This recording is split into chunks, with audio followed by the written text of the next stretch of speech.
So many of you may feel stuck in your careers, your businesses, or your relationships. And so today, we brought in someone that's an expert in the area of peak performance, sales, marketing, and success. Please welcome NAACP Image Award-winning author, host of the Black Money Tree podcast, and CEO of the Texas Black Expo, Mr. Jerome D. Love. All right. Thank you so much, Addie. Now, y'all been having a good time. I saw the dancers and all that good stuff. I always like a little energy, so I want to keep that momentum going. So I'm going to ask everybody to do me a favor real quick. I want you to stand to your feet. Stand to your feet. It's early in the morning. We're going to get some energy in here. And I want you to turn to your neighbor. Say, hey, neighbor. Hey, neighbor. And I want you to repeat after me. If you're ready, say, I'm ready. I'm ready. Say, if I were you, then I wouldn't be me. Come on now, give me some minutes. Say, I wouldn't be me. And if I stop being me, I lose my identity.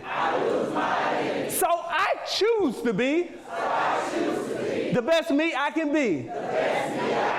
Now, just because I'm me doesn't mean that there's something wrong with you.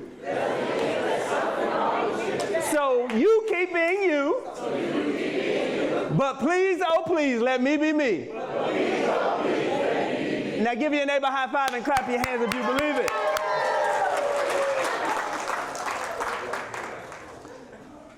You know, my parents once told me something. They said, Jerome, no one ever has to do anything for you, no one ever has to do anything nice for you. And when they do, always remember to say thanks. So before I go any further, I want to thank Miss Addie for the 6 a.m. call to be here and for allowing me to be here. And thank you for the leadership of being, for all that you do to advance the careers of African Americans within Centerpoint, because I think this type of work is needed in the community. So thank you so much.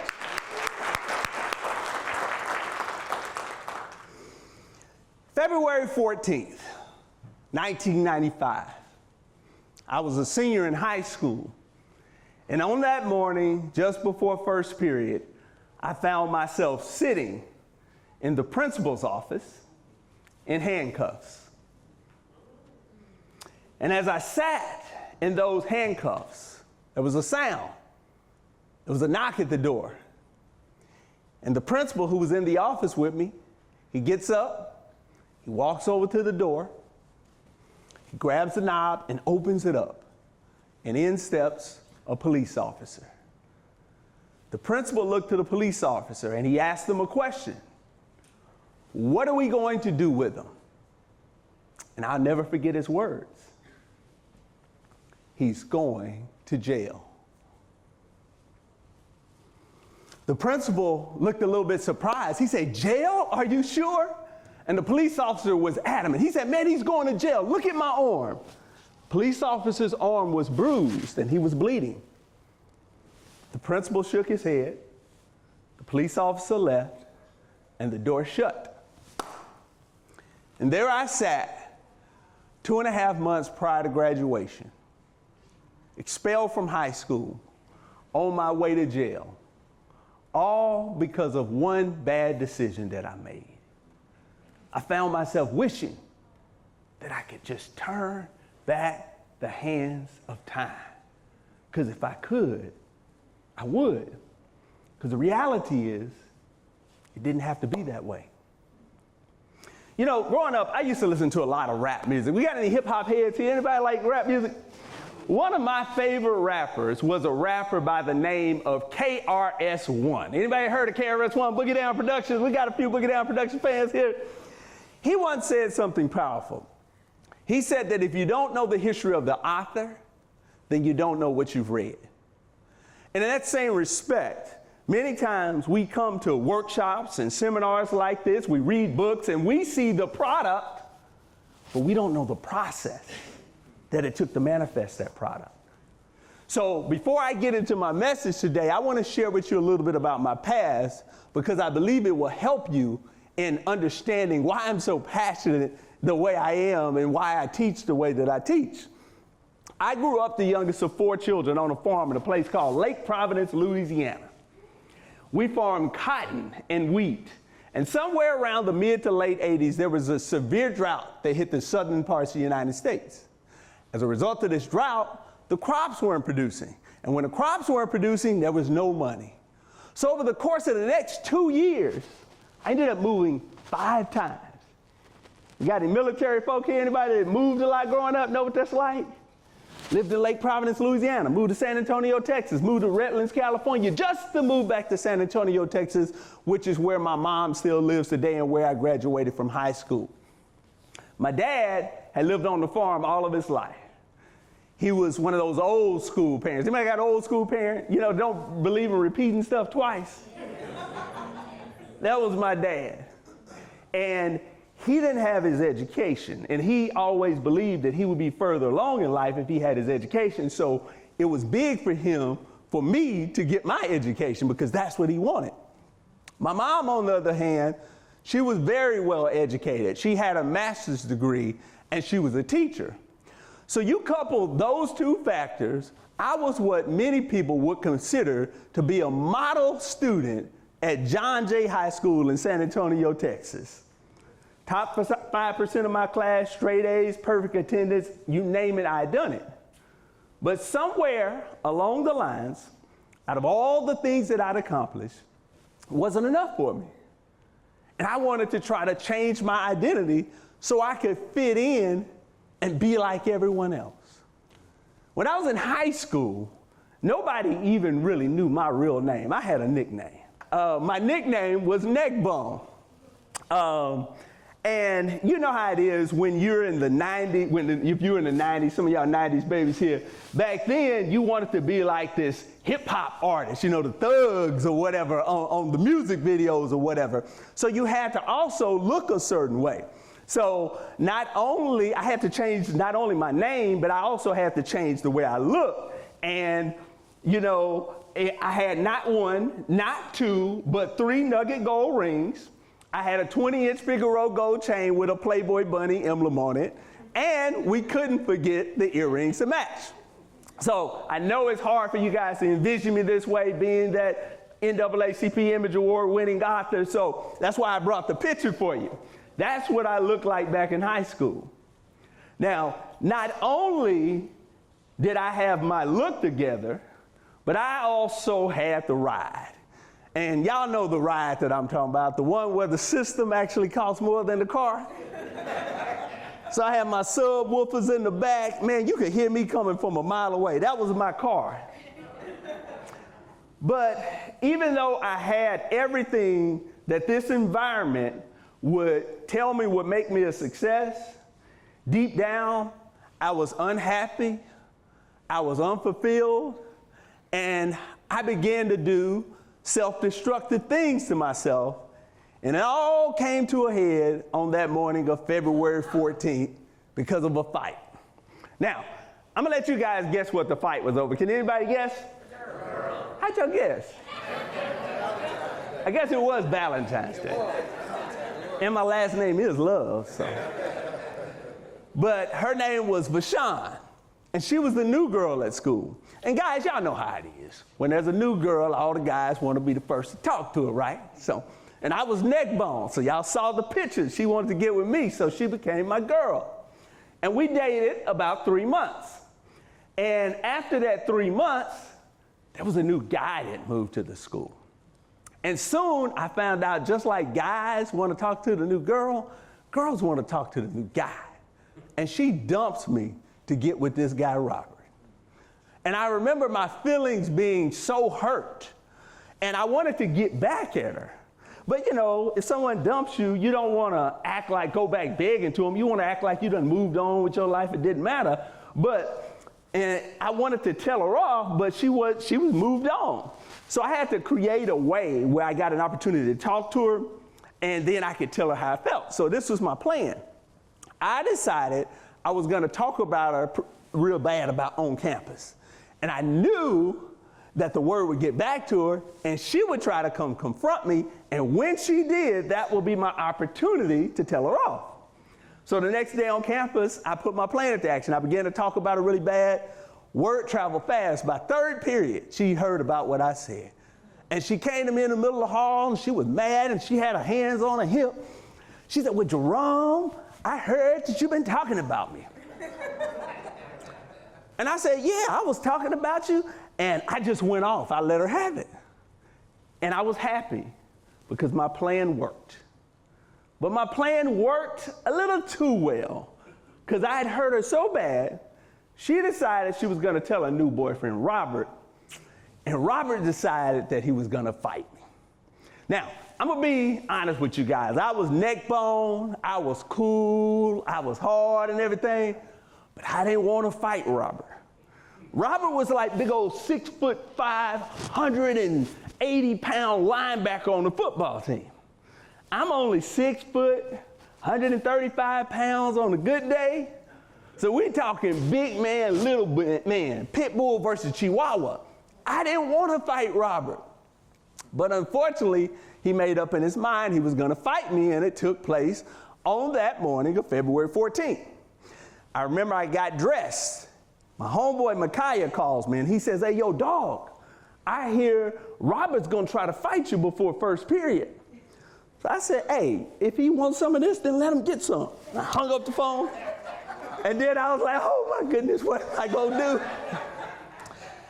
And I had to pull myself together. So I put on some black jeans. I had on a green corduroy jacket, and I put on my steel-toe boots. And I went to school, and I was ready for war. And there was this area where everybody would hang out. They called the main mall, and everybody just sitting back, kicking back, having a good time before school. Everybody's having a good time. But, you know, I'm looking around. I wonder where Robert is. And before you know it, I saw him. He walks right up to me, and he puts his hand in my face. And he says, hey, yo, Jerome, if I hear you talking about Vashon again, I'm going to do this, and I'm going to do that. And he was just going off on me. And I was scared, but I knew I had to respond. So I said, say, man, you better get your hand up out my face. Unfortunately, he didn't leave. And I'm going to be honest with you, I don't really remember much from that point forward. It was kind of like a movie. Y'all ever see a movie where there's a main character and there's a lot of activity going on around them and you can only hear the thoughts in their mind? I was kind of like in one of those moments. And I remember thinking, if I fight this guy, I'm going to get beat up. But if I run, everybody's going to laugh at me. And then I remember I had an older brother, and I remember what my older brother told me. He didn't always give me the best advice, but this was the advice he gave me.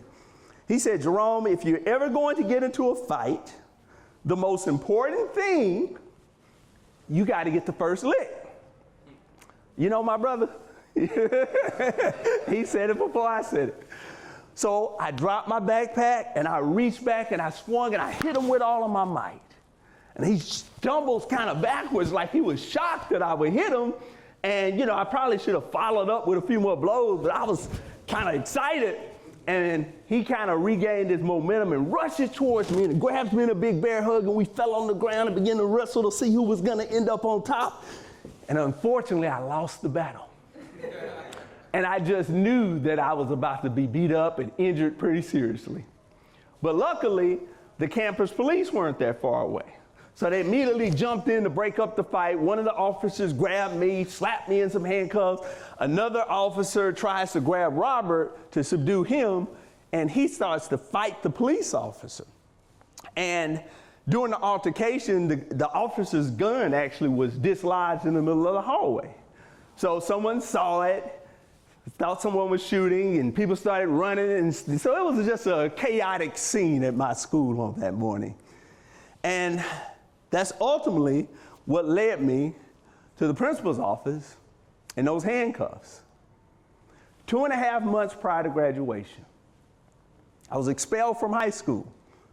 I had a full scholarship to the University of Texas at Austin in jeopardy, all because of this bad decision that I made. Now, that was a very difficult time for me in my life. But one of the things that I found about life is that we learn our most valuable lessons in our most difficult times. Because it was then that I began to understand what it takes to be a success, in life, in business, and in relationships. You see, if you're going to be a success at anything, you have to know your value, you have to know your worth, and you can't live your life trying to be like everyone else. You see, Neckbone was an individual that didn't know who he was and was trying to be like everyone else. Neckbone was an individual that had a low self-esteem and was trying to be what everybody else told him he was supposed to be. I speak at a lot of different corporations, colleges, and high schools, and everywhere I go, it's like an epidemic. There are neck bones everywhere. I bet you there are probably some neck bones in this room. But one of the biggest mistakes that you can ever make in your life is not understanding who you are. One of the most frustrating things for me, I'm a parent, my son's in the back, big old 6'5" basketball player, Shadow Creek High School, dominant player, scored 25 points, 23 rebounds in a game. But what do we see on TV nowadays, the NBA? We see Kyrie and Steph. So he's enamored with going up and doing all of this stuff. And I'm like, son, you're 6'5". Go up and over them. You don't have to go under them. The reason Kyrie and Steph do all of that stuff is because they don't have your size. He's enamored with what they have, but I guarantee you they're enamored with what he has. You can't teach being 6'5", right? Myron Golden, if anybody watched him, he has a concept he calls your lie-identity and your my-identity. And he says that the key to being a success is knowing who your identity. But the problem is most of us are more familiar with our lie-identity. What is our lie-identity? Our lie-identity is what other people tell us we're supposed to be. And it's based upon the knots. Y'all know the knots we got upside our head. You're not smart enough. You're not tall enough. You're not pretty enough. And because of the knots, that's very uncomfortable to live in a lie identity. That's where a lot of our mental health issues and our challenges come from. So because of the lie identity, we create a my identity. What is a my identity? The my identity is a fake reality about who we are, whose foundation is in the lie identity, right?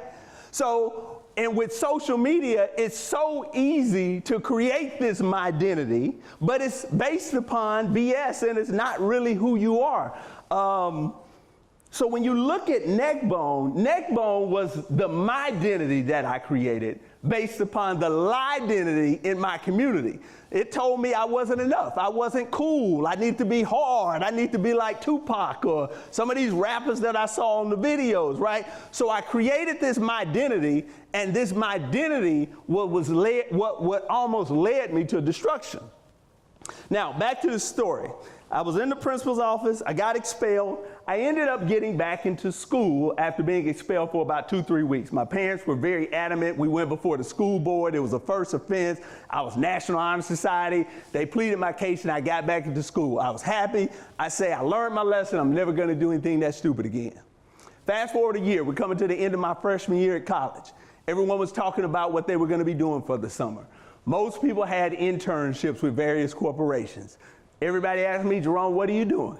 Oh, I'm going back home to San Antonio. I was working at SeaWorld because I didn't grow up in a corporate environment. I didn't know that you were supposed to get an internship. My daddy just said, go to college, get your education, and work hard. But I didn't know the steps. No one was guiding me along the way. But I was very competitive. So I said, hey, if everybody else has an internship, I want one too.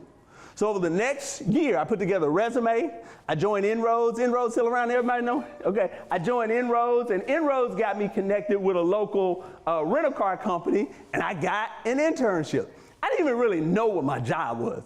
You know, on TV, people at work always seem to be so happy. They have a big office and a desk. Y'all know what I'm talking about, like in a chair that spins around, all those type of things. So that was kind of my idea of my good job. So I remember they told me to wear some black slacks, white shirt, and a black tie. So I went into the office. I got there about 10, 15 minutes early. And you got to remember, it's in summer in Texas. So I walk into the office, the manager comes up to me, he shakes my hand, and he says, "Hey, you must be our new intern." I said, "Yeah, my name is Jerome D." He said, "Well, let me show you where you're gonna be working." So I'm excited, I'm thinking I'm about to get my big office like on TV. He walks me through the office, out the back door, and says, "Our car prep called in sick. I need you to wash all of these cars." So I spent my whole first day just washing cars. And you gotta remember, I'm outside in Texas in a suit. So I remember going home, I had the big pools of sweat under my arm. I was so tired, didn't even eat dinner, just went to bed. The next day, the car prep showed up and they allowed me to do some other activities. And I began to do very well with the company. Into the first month, I was the #1 salesman in my branch. Into the second month, I was a #1 salesman in my entire region. I had attained success according to this environment. This company even had a dinner. They called it the Road to Success dinner. And this is where they would take all of their top salesmen and women. And I remember being so excited because I felt like I had made it. We were going to these fancy restaurants. Now you gotta remember, I'm from Lake Providence, Louisiana. We literally had a Sonic and a Pizza Hut. So you take me to Chili's or any place with a menu, I thought that was fine dining. But I remember going to all these fancy restaurants and people wearing fancy suits and driving fancy cars, but I felt depressed. I felt the same way I felt in high school. I felt like I was living somebody else's dream for my life. You see, in high school, I wanted to be Mr. Thug, hip-hop neckbone. Now I'm in college, and this environment says you're supposed to be Mr. Corporate Intern neckbone. So now that's what I wanted to be. I was only 19 years old. I woke up every morning at 5:45 a.m. I left the house at 6:30 a.m., got to work at 7 a.m. and worked till 6 p.m. Fought my way through traffic, made it home around 6:45. 7:30 I ate dinner, and 8:30 took a shower. 9 o'clock I was so tired I went to bed just to wake up to repeat the same cycle over and over and over again, day after day after day. Does anybody know what that feels like? Do we trap between a job and a dream? What everybody else is doing, but what you feel like you're called to do. That was the moment that I was in. And it was a low moment, but like I say, in my lowest moments is where I've learned many of our most valuable lessons. I remember I decided that I wanted to learn more about God and the Bible, right? My parents had always made me go to church. I ain't want to go to church, but now I'm grown, I'm gonna go on my own, right? So I remember going into this Bible study on a Wednesday night. I'd been working all day, doing what I do, and 5 minutes into the Bible study, bam, I'm out cold asleep. And when I woke up, I remember being even more depressed. Because here you have what most people would consider to be the most important thing in life. That's to have a relationship with God. And I couldn't even build that relationship because I was doing like everyone else, working my so-called good job. And it was there that when I woke up that I discovered 3 basic principles to success that I'm going to share with you today. I'm not going to share anything deep. I'm not going to share anything profound, but I assure you that if you listen to me and apply these principles, it will help you in your lives, in your careers, and help you to be more productive on your jobs in any area you choose to apply them. 3 basic principles. So the first point that I'm going to share with you is real simple. It's to get up. Turn to your neighbor and say, get up. Come on now, give me that same energy from you. Say, get up. Get up. Getting up is about your attitude. If you want to have anything in life, you have to be willing to get out and engage. You have to be willing to go out and get it. You can't sit back and wait for anyone to do anything for you. Albert Einstein was quoted as once saying that a problem cannot be solved with the same mentality that created it. So many of the problems that we're facing in our lives, we want to blame everyone else, but it's not everyone else. It starts and ends with us. What are we thinking? What's going on up here? A lot of times people see me on stage or NAACP Image Awards or Oscar, whatever the case may be, and they say, oh man, you made it. You don't know what it's like to be where I'm at. But the key to this, I have struggles just like everyone else. The key to it is you have to control your mindset and you have to have motivation. Now, I grew up in a Baptist church. Anybody here go to a Baptist church growing up? We got some Baptist folk here. Now, y'all know it wasn't a real Baptist church unless you had like at least 6, 7 words in the title of the church, like West Ridge Park First Missionary Baptist Church.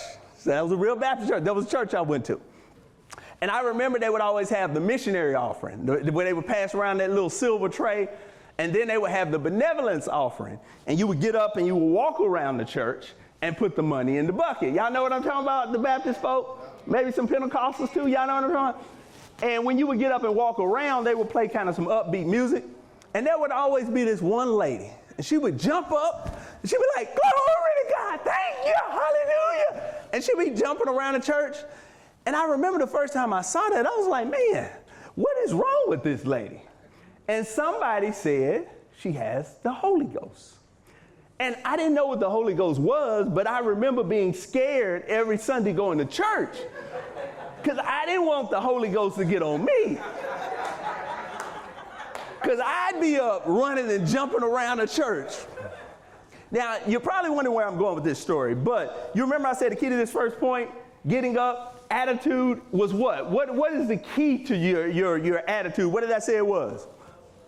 Motivation, right? Everybody say motivation. Motivation. See, but the problem with motivation is most of us really don't understand what motivation is. We think of motivation as a supernatural power or force that's going to come upon us and compel us to do something that we already know we're supposed to do, just like the Holy Ghost. But motivation is not a feeling. It's not an emotion. Motivation is a decision. It's a choice. And guess what? You get to make the choice. I mean, when you hear that word motivation, what do you hear in the word motivation? Motive. The root of the word motivation is motive. And motive is defined as a compelling reason to act. A compelling reason to act. So when you can't define why you're doing what you're doing, eventually you're going to stop. I heard a story once. There was a guy, let's call him Mike, and Mike had a problem. He was overweight. And no matter what he did, he could never find the motivation to lose the weight. One day, he gets a phone call. He has a daughter. His daughter calls and she sounds a little down. And he says, baby, what's going on? And she bursts into tears. And he said, well, what's going on? She explains to him that she had a rare kidney disease.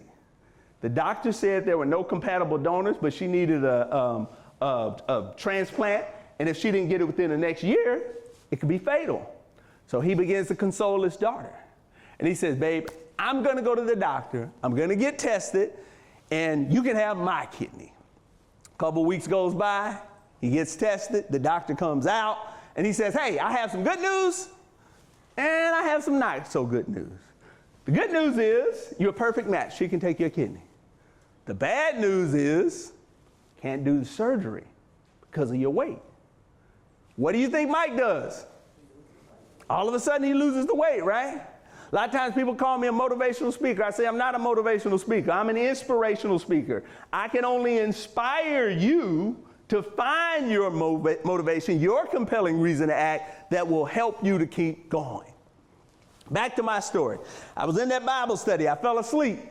When I woke up, that was when I discovered this principle. I said, I'm going to take charge of my life. I'm going to do something different. And my motive was very clear. I realized I was making more money than I'd ever made in my life. That's not really saying much. I was making maybe $800 a week at SeaWorld. But I said, man, what's the point of having a bunch of money if you never have time to spend it? What if I have a big house, but I'm never there? And most importantly, I love kids, and I knew I'm the youngest child. Anybody the youngest child here? We got some youngest. So you know how your older brothers and sisters, they don't want to play with you. So I was like, I'm going to have my own kids so I can play with them myself. So I wanted to have kids, okay? And I said, like, I'm never going to have time to be with them and spend time with them if I work all the time. So I said, I'm going to start my own business. So over the course of the next few months, I got my real estate license. I started doing apartment locating, selling houses while I was in college. And I also started my first business, a clothing line called Gugog's Hip Hop Apparel. I started at the University of Texas at Austin. I had like 2 basic t-shirts. Then I expanded to women's tank tops and hats and sweatshirts. And things was going pretty well, but I never really had any money because my shirts cost me $10. I sold them for $15, $5 profit margin. If I sold 10 of them, I had $50, but then 20 more people wanted shirts. So now all my profit had to buy more shirts. So I never had no money. So someone then told me about trade shows. I said, okay, what's a trade show? Well, you register for this convention, you have your own little store, and you can sell your stuff. Started doing that. Things were going well. I could order more product now. Now my product cost goes down, but I still wasn't having no money because now I have to register for these conventions. I'm flying in airplanes. I'm staying in hotels. So now we're going into my senior year at college. Pressure was on. My dad was giving me $500 a month at the time. And I had to get this business up and rolling before the semester ended because I wasn't going to have no more money. Someone told me about the Magic Show. The Magic Show is the largest apparel show in the world. It takes place twice annually in Las Vegas. I went, I was blown away to this day. It's still the biggest apparel show I've ever been to. That was back when DMX had his clothing line and Master P and all of that. And I was there with Tommy Hilfiger and things looked so great. I said, I'm going to get registered for the Magic Show. Problem with the Magic Show was way more expensive than the other little trade shows I was doing. A booth alone was $3,000. I'm big time. I'm Jerome Love, so I bought 2. So that's $6,000. We had to have a custom design booth. Total cost was about $16,000. I'm a senior in college. I didn't have $16,000, but I went to a local chamber of commerce. They had a pretty simple program. Give us your business plan. If we like it, we'll give you some money. I gave them my business plan. They liked it. They gave me a $20,000 loan before I graduated from college. So in the spring of 2000, I exhibited at the Magic Show. And thinking back, all in all, it was a pretty good show. It was a 4-day show, and I did about $9,000 in sales, and I actually had a store carrying my stuff in the Bahamas. How many of y'all think that's pretty good? 4 days, $9,000 in sales, y'all think that's pretty good? No? All right, y'all smart, y'all business people. And most people say, yeah.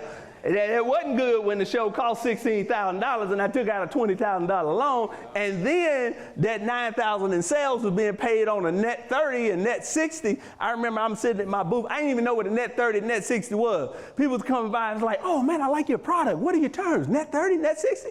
Yeah, net 90. You know, I thought the higher the number, the better. So I went back to Austin and I was flat broke.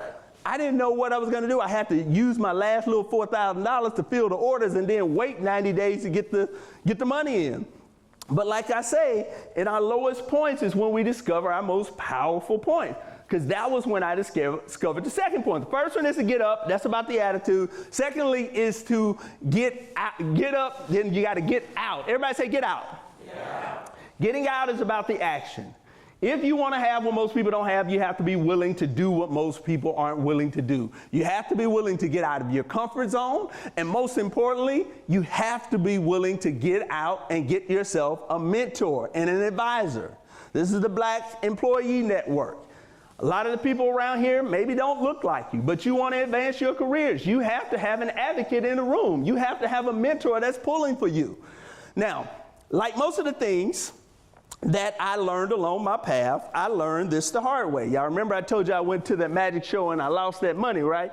And I went to that Chamber of Commerce. Well, before they gave me the loan, they gave me a list of like names and numbers of individuals that they said like to help small businesses. And one of the guys was a guy named Dr. Norman Mason. He was a local dentist, real estate developer, and they said he wanted to meet with me. So I remember going out to his house. I was so excited. Anybody from Austin? Y'all know where the Far West area is? Okay, Far West is like River Oak, so it's a big time area. So I'm going out to this guy's house in Far West, and I'm excited. I put on my suit, and I walked in, and he invited me in. I sat down, and he says, I heard about your company. Tell me about it. And I began to explain everything. Go God, get up, get out and get something. And I was explaining everything. And he listened and he said, you know what, Jerome? Good God is a good idea. It really is. But right now, you're operating out of passion and you don't have a plan. You're not ready for the magic show. Now, what did I do? What do most of us do when people tell us stuff that we don't want to hear? I began to re-explain my idea. Man, you old, you must have missed something. Let me explain it again to you. And he was very wise. He knew I didn't even have the capacity to understand what he was trying to tell me. But he said, he listened, and then he said, Jerome, what's the point of having access to someone like me if you're not going to listen? That's simple. Sometimes we go to our mentors, we say, you know, that's a buzzword, we want mentors. We go to the mentors, but if they tell us something we don't want to hear, we don't want to do it. What's the point of even having a mentor or asking for the mentor if you're going to do what you want to do anyway? Just go on ahead and do it. Stop wasting your time and his, you know? But that's the problem with most of us. You know, and side note here, when you understand that, you got to understand that if you don't have a plan in anything, passion without a plan is a recipe for destruction. A plan doesn't necessarily guarantee you're going to get there, but it certainly makes the ride a little bit more comfortable. There are certain landmarks that you have that can tell you if you're going in the right direction. Now, just as beneficial as getting a mentor is, you got to stay away from certain people. Some people provide good role models, good advice that can help you to be more productive, to be more accountable, to advance your careers. But then there are other people that can give you bad advice, be a bad model, and they can destroy your path to success. Now, the positive ones, we call them mentors. Now, the other ones I call tormentors. So in my book, I talk about a lot of different types, but I'm gonna just tell you two real quick. The first one is your negative tormentor. Anybody know a negative person? Just always negative. So you say it's a beautiful day outside, what are they gonna say? Well, I heard it's gonna rain, you know? So when you tell them, hey, I'm gonna get my PhD, what are they gonna say? Aren't you on scholastic probation? You know, they're gonna just bring up all the negatives, right? But just know in life, you have choices. To be negative is a choice, but for you to hang around someone who's negative, that's your choice. And then the second one is your subtle tormentors. These are the people that kind of fly under the radar. They typically have your best interests at heart. Parents are notorious for this type of tormentor. I remember when I started my business and I went home one summer and I was telling my mom I was struggling financially and some other things. And my mama said, boy, that's just too much work. I would rather have somebody just take care of me. She was a teacher. So she started telling me that she had insurance, she had the summers off. She started telling me all the benefits. So if I had a business problem, cash flow issues, and I say, Mama, I don't know how I'm gonna make it, and I ask her for advice, what do you think she's gonna say? Shut the business down, do something else, go get a good job. Because she doesn't understand business. Now, I'm not saying she doesn't have my best interest at heart, and if any of y'all know my mama, don't tell her I said she was a tormentor, all right? But it's kind of like the quote I started with. KRS-One said, what, if you don't know the history of the author, then you don't know what you read. Well, if you don't know the history of the mentor or the advisor, then you don't know how to evaluate the advice. So anybody that you let in your ear, that you choose to try to let mentor you, you know, look at what they've accomplished and what they've done. Now, the last point, first you got to get up, that's about the attitude. Then you got to get out, that's about the action. And then lastly, get something, and that's about the achievement. Now, I really wish that I could tell you that if you listen to me and apply these principles, that everything in life will work out exactly the way you want it and you would never have any more problems. But if I did that, I would be lying to you. Because the truth of the matter is, life is filled with many obstacles. Life is filled with many challenges. But the difference between those that succeed and excel to the highest levels is not the absence of obstacles. It's how do you deal with those obstacles?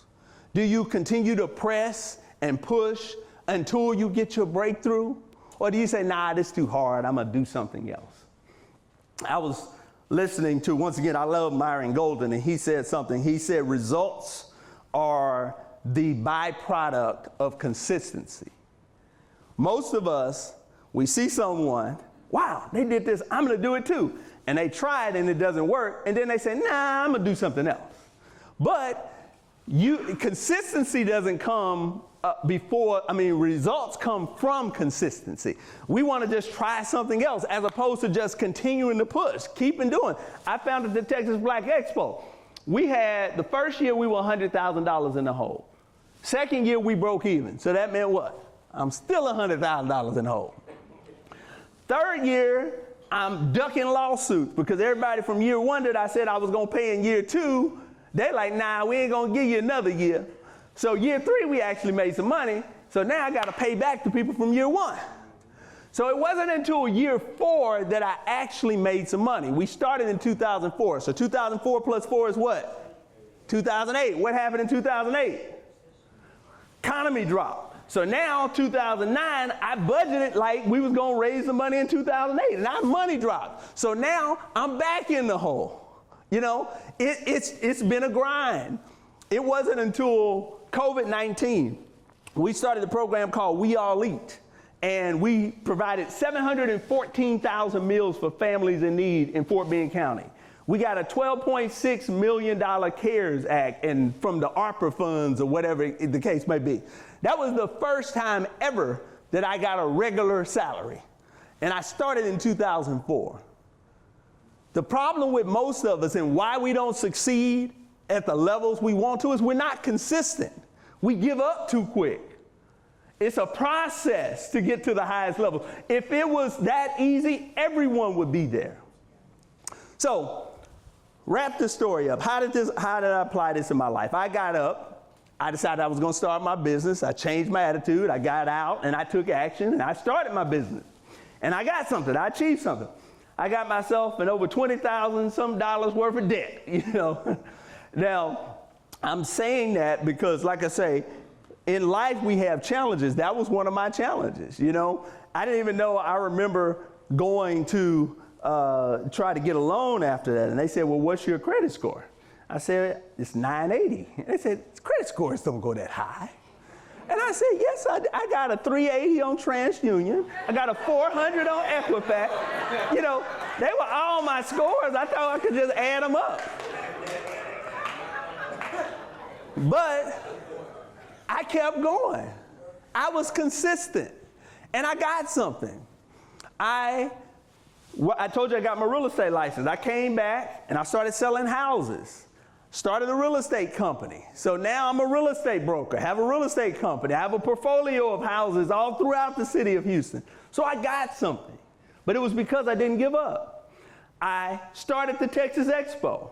2023, we had our 20-year celebration. Magic Johnson came down and acknowledged us, and it was a grand event.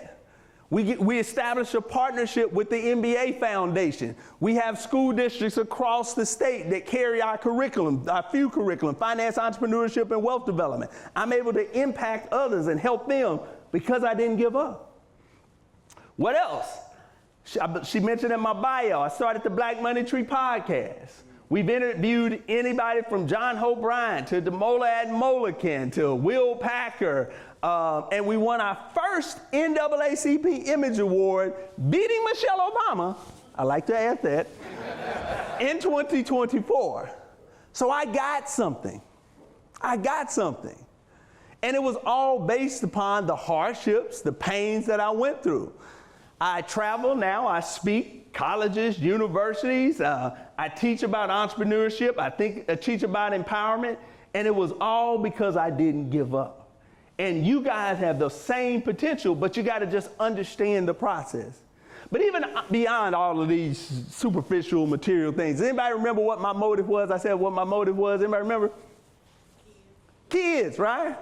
So I got something. Oh, those are my books, so I wrote some books too. Those are my kids. Jasmine, Jada, Jalea, and Lil Jerome. So I got an opportunity to be dad, to be there with my kids. These, as you can tell, that's my son there. He's 6'5" now, so they don't like when I show that picture. So these are some new pictures.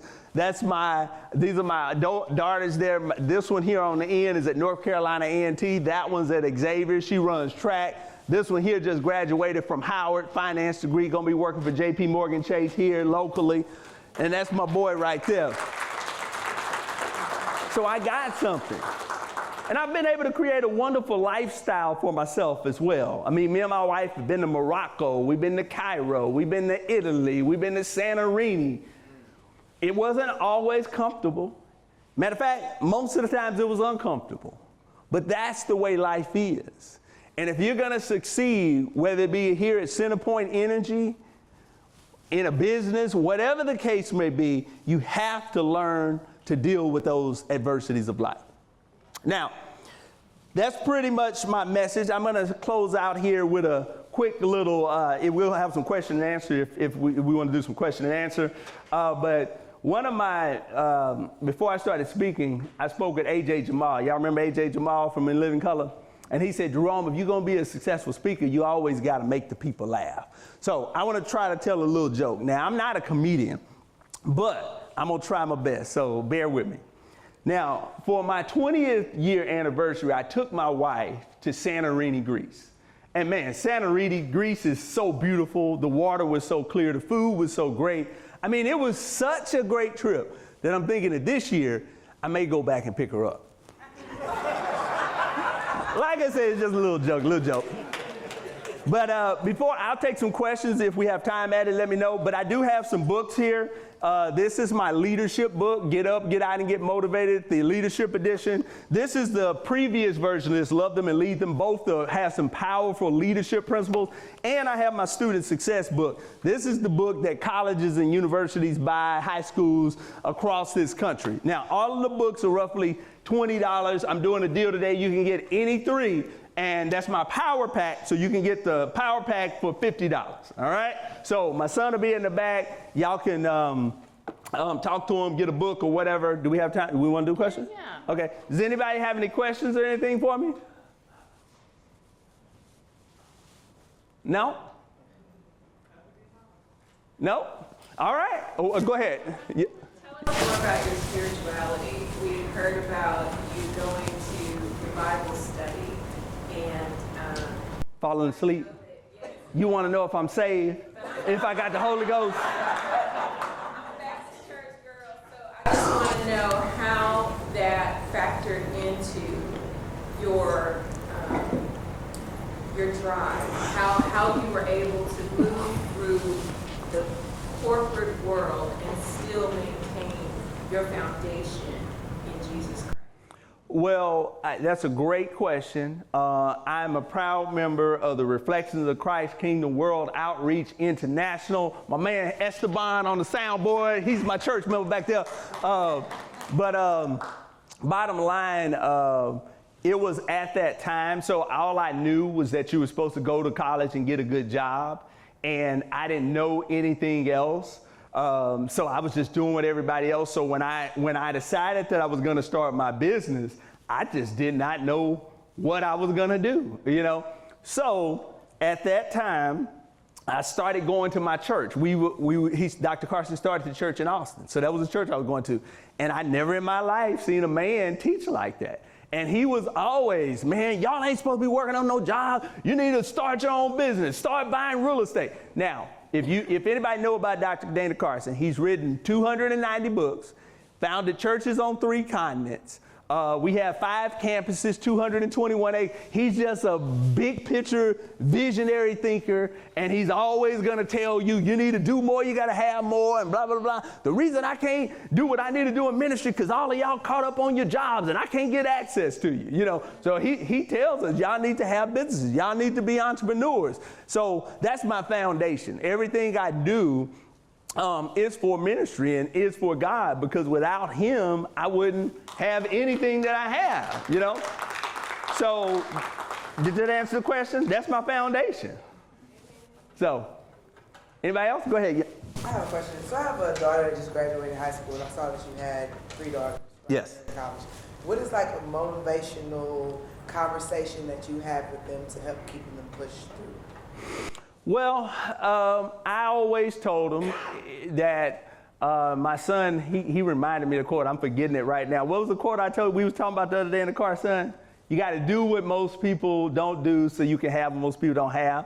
some along those lines. The great debaters. I forgot. What was Denzel? What did he say? What is the sign?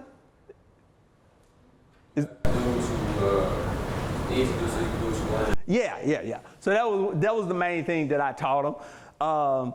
One of the things that I believe is you always, I think one of the problems with our current day society, many of us grew up without, and we get to be adults and we have resources, and now we're trying to fulfill our lives and get all our toys when we're adults, and then we just throw a screen in front of our kids.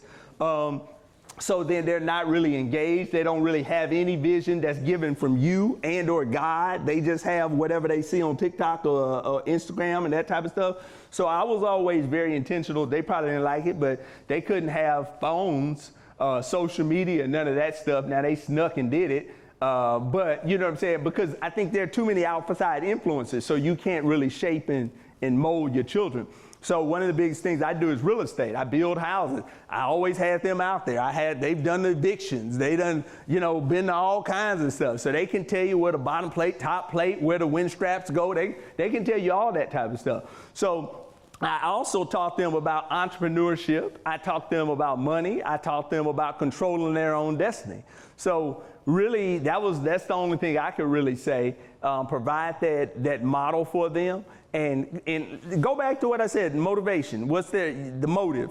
You, at the end of the day, at this point, and really, even from the beginning, you can't motivate them. You can only inspire them. You can provide that role model, if you will, where they say, ooh, I want to be like mama.